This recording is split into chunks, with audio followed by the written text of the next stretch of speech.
It's easy to stay conscious in a monastery or out in nature away from people, but living and working in the city is an entirely different thing. There are so many things that affect us, so much sensory input and information that overwhelm us, but ultimately, the only thing that, quote, brings us down are our own desires. Buddha talks about the 5 hindrances, which we could call qualities that are inherent part of the human package which we all have. He said we all have greed and lust, aversion and dislike, worry and restlessness, laziness and doubt.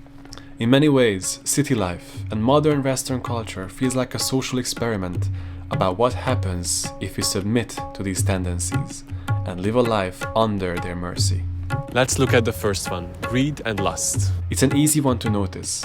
Wherever we look, we see our desires made manifest.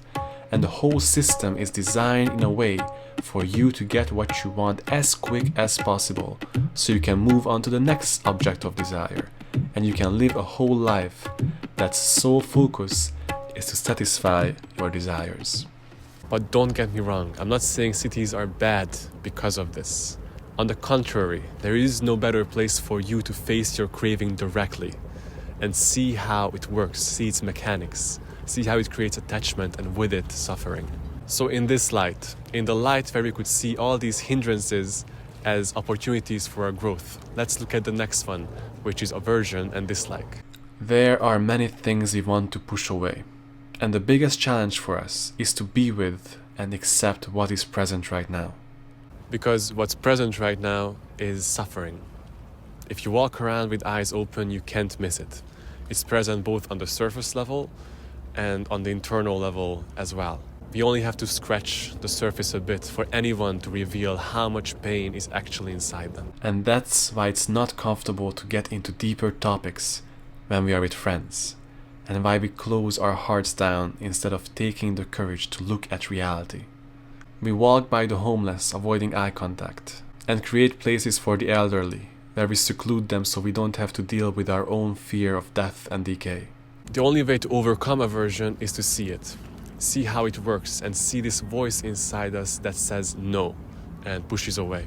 Don't try to change aversion when you see it, because that would also come from a place of aversion, but just see its mechanics and how it works, and orientate your life so you live in a way that embraces the difficulties and your fear and the challenges, so you can grow through them. It's hard to look at what scares us, but it's much more terrifying to walk in life with eyes closed. The third hindrance is kind of the child of the previous two, worry and restlessness. It's interesting to see how busy we make ourselves. We are always running from one place to the next, and in this speedy life, all our actions become just a means to an end.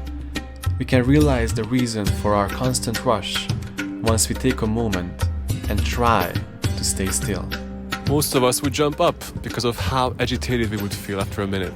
On the other hand, it also becomes normal fairly quickly to take some time every day to sit down, do nothing, and just be still, once we have the motivation because we see how agitated this monkey mind is. When we are not busy being busy, we give space for the fourth hindrance to arise, laziness. But I don't feel like talking about that today. So maybe tomorrow. And the last one is doubt. It's interesting to notice that we are not very trusting. We second guess everything, especially when it comes to ourselves. There is this weird uncertainty that lingers in our actions, and it makes us feel inadequate. It makes us question ourselves. It's like we are not starting from 0 trying to get to 1, but we are starting from -1 trying to get to 0. It's like we have to do well in order to feel normal, instead of starting off from normal, and whatever we do can only add to that. It's interesting to see the miraculous acts that a human being is capable of when there is no time to doubt and there's a complete focus. But instead of allowing our full potential to express itself, we live our life on the slow burner because of self-doubt. The solution for doubt is the same as it is for the other hindrances, which is to see it. The tricky thing about the hindrances is that they are very sticky.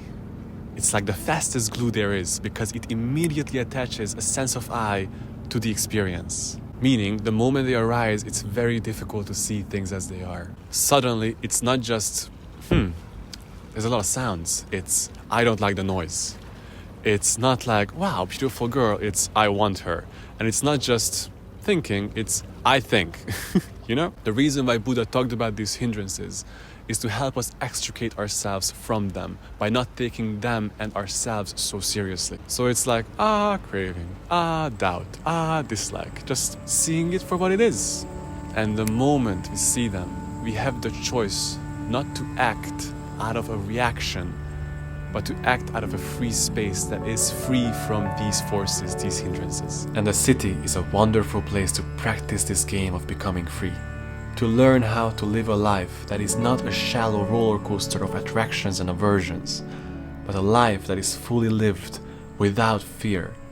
A life that is the manifestation of the innate love and joy that is the natural state of your being.